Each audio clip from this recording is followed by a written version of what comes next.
So this week and in the past weeks, we have started to discuss the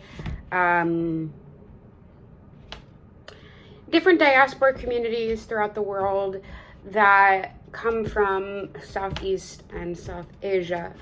One of the most notable ones that we have discussed has been the Indian diaspora, and the map that I chose to map. It's quite simple.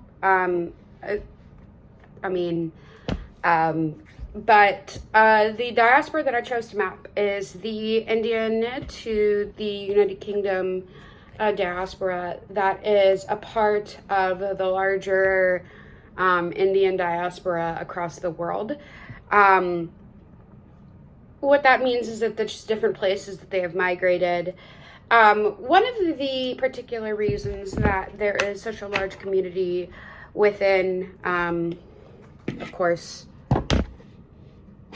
see England right here, particularly, there is a very large community in London, and you can see right here actually, I pulled up a little graphic which will show you the different suburbs of London with the largest populations of the Indian community within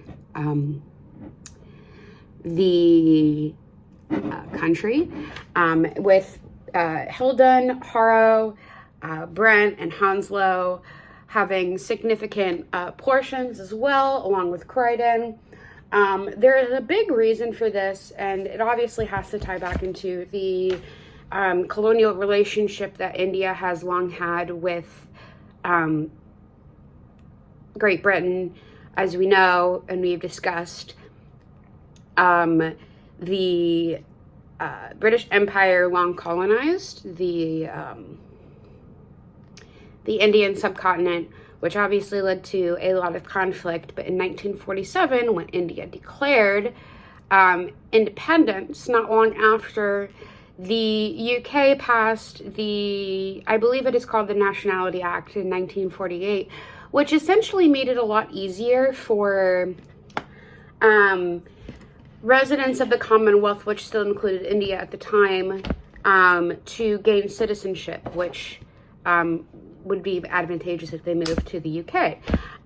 According to my friend who's actually studying in the UK, and he's from Surat, it is seen as a great, not necessarily flex of wealth, but it's kind of like a clout-inducing thing to send your child to be educated in the UK. It's very common, especially among wealthier families, because it makes them more employable back home.